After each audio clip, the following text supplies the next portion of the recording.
बिस्मिल्लाहिर्रहमानिर्रहीम। आप देख रहे हैं मेरा यूट्यूब चैनल और फेसबुक पे लीगल ईगल्स। बात करेंगे सरकार बनाम मुबैना ज़हीर गैंग के मुकदमे में जो आज दो मुलजमान को सिंध हाई कोर्ट से जमानत दी गई है। दो मुलजमान में निकाह खान गुलाम मुस्तफ़ा था और जो निकाह का गवाह था असगर अली, इन दोनों की जमानत मंजूर की गई है। असगर अली पुलिस के रिकॉर्ड के मुताबिक यूनिवर्सिटी ऑफ पंजाब का मुलाजिम भी है और जो हाफिज गुलाम मुस्तफ़ा है उसके ऊपर ये इल्ज़ाम है कि वो निकाह खान है जिसने निकाह पढ़ाया था और उसके बाद किसी वीडियो बयान के अंदर उसने कहा भी था कि मैंने ये निकाह नहीं पढ़ाया। बहरहाल इन दोनों की जमानत बाद अज गिरफ्तारी थी। तकरीबन मई के महीने से ये लोग गिरफ्तार थे और जेल के अंदर थे। इससे कबल इनकी जमानत जो है वो जज इलियास मेमन साहब का एक ऑर्डर हमने सुना था जिसमें उन्होंने सोसाइटी के अगेंस्ट क्राइम कहते हुए इस बेल को खारिज किया था, इनकी जमानतों को मुस्तरद किया था और ये लोग जेल में थे। आज सिंध हाईकोर्ट ने जो तहरीरी फैसला जारी किया है, ये आज से कुछ रोज कबल जब इस जमानत की दरखास्त के ऊपर दोनों फ्रीकैन के दलाइल मुकम्मल कर लिए गए थे तो फैसला महफूज किया गया था। उसके बाद जस्टिस सलाउद्दीन पावर साहब जो हैं वो छुट्टी पर थे और ये फैसला थोड़ा सा ताखीर का शिकार हुआ, लेकिन जिस दिन ये बहस हुई थी उस दिन ही हम इस तरह के फैसले के मुंतज़िर थे, क्योंकि मुलजमान का जो रोल है वो मरकजी मुलजमान से बहुत मुख्तलिफ है। जो मरकजी मुलजमान है, जो ज़हीर है, शबीर है, उनके ऊपर तो ये इल्ज़ामात हैं कि वो बच्ची को लेकर आए हैं और पुलिस की तफ्तीश से साबित हो चुका है, CDR से साबित हो चुका है और भी तरह तरह के शवाहद मौजूद हैं जिनकी वजह से उन मुलजमान को मरकजी मुलजमान कहा जाता है। सेकेंडली वो लोग बेनिफिशरी थे, उन्हीं लोगों ने बच्ची को अगवा किया था, उन्हीं लोगों ने बच्ची को छुपाया था, बच्ची के साथ जो भी मामलात हुए वो उन लोगों से अलर्ज किए जाते हैं मुकदमे के मुताबिक। लेकिन जो निकाह खान और गवाह है इनके मुतल्लिक सिर्फ इल्ज़ाम इतना था जो मुकदमे से बज़ाहिर वाज़ेह होता है कि उन्होंने निकाह खान ने और गवाह ने जब ये निकाह हो रहा था, निकाह खान जब निकाह पढ़ा रहा था तो और जो गवाह था जब वो साइन कर रहा था तो इन लोगों ने स्क्रूटनाइज नहीं किए, डॉक्यूमेंट्स को देखा नहीं, जो कि कानून की रिक्वायरमेंट है कि आपको देखना है जब आप निकाह करते हैं कि बच्ची की उम्र और उसके हवाले से जो निकाह के अंदर 18 साल की उम्र लिखी गई, बाद में मेडिकल बोर्ड बना, कागजात के मुताबिक 14 साल है, मेडिकल के मुताबिक 15 साल है, तो ये तमाम चीज़ों की वजह से वो लोग जेल में थे और उनके खिलाफ ये मुकदमा बना हुआ था। आज तहरीरी फैसला जारी किया गया है 3 सवाल पर मुश्तमिल। मैं आप लोगों को उस फैसले के अंदर से कुछ अच्छी चीज़ बताऊंगा और जो फैसला है एग्जैक्टली वो फैसला भी आपको बताऊंगा। जो फैसला कोई भी लिखा जाता है तो दोनों फ्रीकैन के दलाइल से मुतल्लिक चीज़ों को ऑनरेबल कोर्ट लिखती है। पहले तो उस मुकदमे के बारे में बताती है कि कौन सा ये मुकदमा है,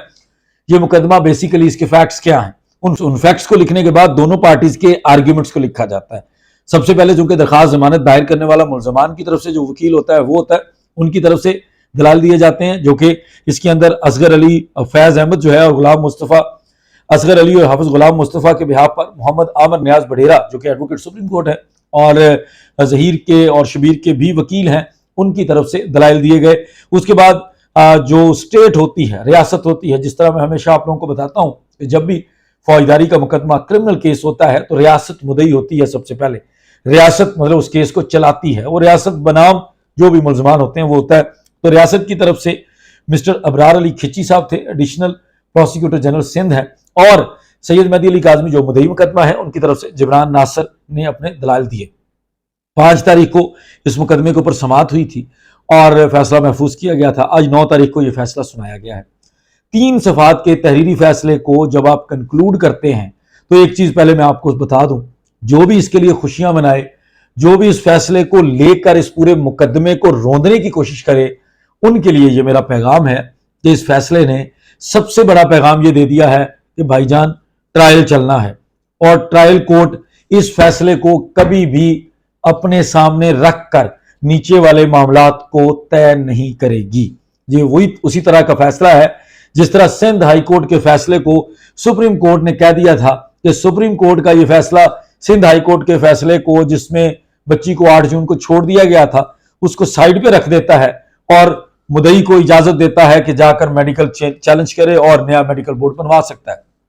इसी तरह इस फैसले के अंदर ऑनरेबल कोर्ट ने, पहले मैं आपको वो चीज बताऊंगा, उसके बाद सारी चीजों को एक्सप्लेन करेंगे। हमें कानून के मुताबिक मुकदमे को पढ़ना है और मेरी कोशिश होती है कि आप लोगों को जितना जो मेरी नाक़िस इल्मी है, जितनी मेरी कानून की तालीम है उसके मुताबिक आप लोगों को समझा सकूं। इसमें सबसे इंपॉर्टेंट चीज आखिरी पैरा जो कंक्लूडिंग पैरा है 5वां, उसके 2 पोर्शन हैं, 2 लाइन के 2 पोर्शन हैं, जिसके अंदर पहले में ये बताया गया है कि मुलजमान को जो दरखास्त गुजार हैं निकाह खान और गवाह, उनको जमानत दे दी जाती है बाद गिरफ्तारी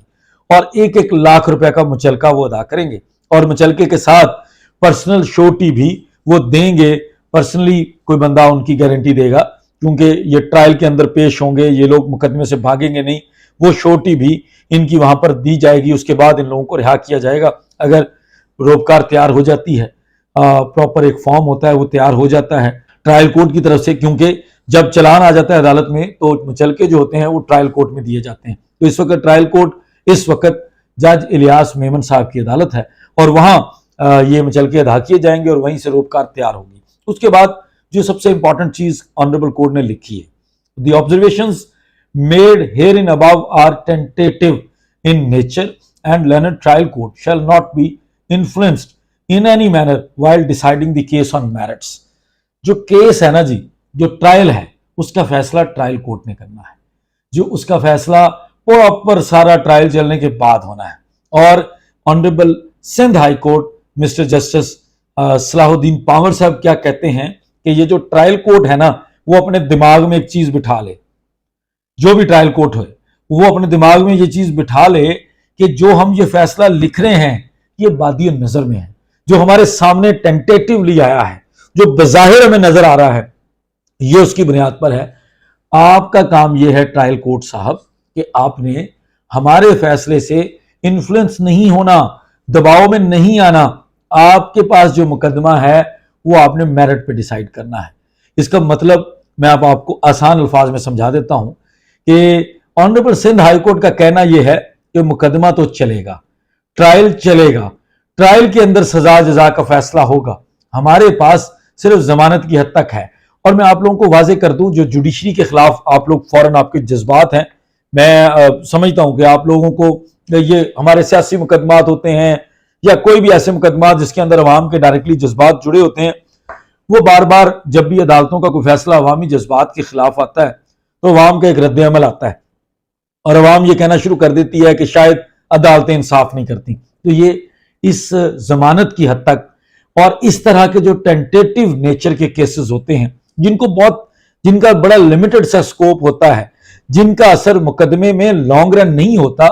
उनकी वजह से अदलिया पर तनकीद ना किया करें, अदलिया के बारे में ऐसे अल्फाज ना बोला करें, क्योंकि ये अदलिया भी हमारी है, हमें ही इनका वकार बनाना है। और जब हम अपनी अदलिया का वकार बनाएंगे तभी हम दोबारा अदलिया से रुजू कर सकेंगे। अगर हमें कोई मसला होगा, हमें सोसाइटी के अंदर, हमारे मुल्क के अंदर हमारे फंडामेंटल राइट्स नहीं मिलेंगे, तो इसी अदलिया से हमें रुजू करना है। और इसी अदलिया ने बेशुमार पहले भी अच्छे फैसले किए हैं जो आपके मुताबिक अच्छे हैं।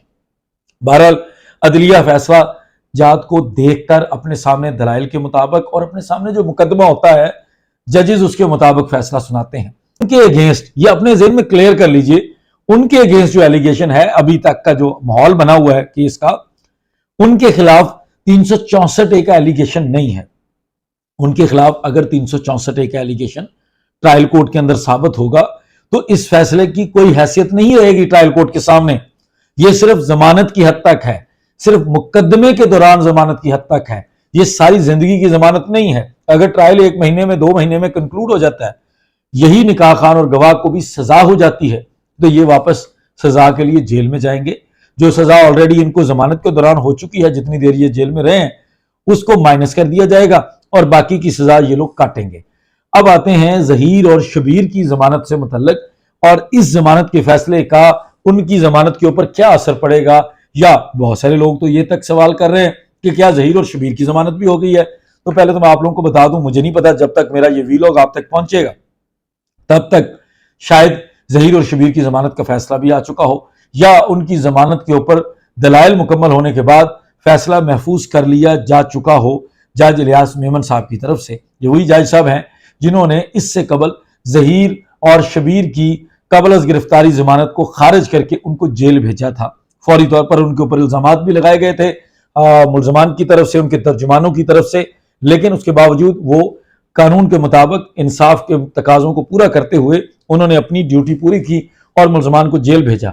आज उनकी जमानतों के ऊपर बहस है। इस जमानत का उस जमानत के ऊपर क्या असर पड़ेगा, इसको आपको आसान अल्फाज में बता देता हूं, आप फैसला खुद कर सकेंगे। ये वो मुलजमान हैं जिनके खिलाफ 3 साल तक की सजाओं का जुर्म था। 3 साल तक की सजाएं वाजे हो रही थी کہ یہ لوگ Sindh child marriage restraint act کے تحت یہ گلٹی بنتے ہیں۔ جو ظہیر اور شبیر ہیں اسی چلان کے مطابق جس میں ان کو یہ رول دیا گیا ہے، اسی چلان میں ان کو یہ رول دیا گیا ہے کہ انہوں نے بچی کو کراچی آ کر لیا، اغوا کیا، انٹائس کیا۔ پہلے تو انٹائسمنٹ کا بہت بڑا ایلیگیشن ہے کہ 3 سال تک انٹائسمنٹ کی گئی ہے ظہیر کی طرف سے جو مرکزی کردار ہے۔ اس کے بعد جو شبیر ہے وہ اپنے چھوٹے بھائی کے ساتھ کراچی میں باقاعدہ طور پر گیا، اس کی CDR لوکیشن نے اس چیز کو واضح کیا اور وہ جا کر اس بچی کو اس کے نیچرل گارڈین کی کسٹڈی سے لے کر آیا۔ ہم کو بہت جلدی ایک سیشن کریں گے جس کے اندر یہ تمام قوانین کو پڑھ کر دکھا کر سنائیں گے، جس سے آپ لوگوں کی بہت ساری چیزیں جو ہے نا واضح ہو جائیں گی، بہت سارے خدشات ختم ہو جائیں گے، تحفظات ختم ہو جائیں گے، کوئی آپ کو گمراہ نہیں کر سکے گا، کیونکہ ملک پاکستان کا قانون ان لوگوں کے مطابق نہیں چلتا جو لوگ آپ کو گمراہ کرتے ہیں۔ وہ چیزیں میں آپ کے سامنے رکھوں گا۔ بہرحال ظہیر اور شبیر کی ضمانت، نکاح خان اور گواہ کی ضمانت، دونوں کی گراؤنڈز مختلف ہیں، دونوں کے اوپر جو رول ایٹریبیوٹ کیا گیا ہے، دونوں کو جو الزام دیا گیا ہے وہ مختلف ہے۔ اور جہاں تک تفتیش کا تعلق ہے، جب پروسیکیوٹر رکھیں گے آنریبل کورٹ کے سامنے یہ بات کہ تفتیش کے اندر شبیر اعتراف جرم کر چکا ہے، تو تمام کہانی بدل جائے گی، بہت چیزیں واضح ہو جائیں گی، اور ان چیزوں کی بنیاد پر ظہیر اور شبیر کو میرے مطابق ضمانت نہیں ملے گی، کیونکہ ان کے خلاف جو offenses ہیں وہ پروہیبٹری کلاز میں فال کرتے ہیں، وہ 7 سال سے زیادہ کی سزاؤں والے ہیں، بلکہ وہ تو عمر قید اور سزائے موت تک کے offenses ہیں،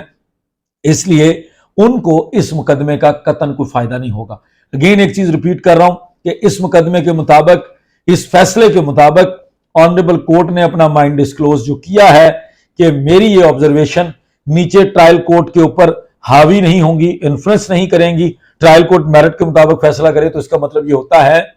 کہ ٹرائل چلے گا، اور پھر ٹرائل میں جو سچا ہوگا جو جھوٹا ہوگا وہ ٹرائل کورٹ کا فیصلہ ہوگا شہادت کے بعد۔ تب تک مجھے اجازت دیجیے، بہت شکریہ، السلام علیکم۔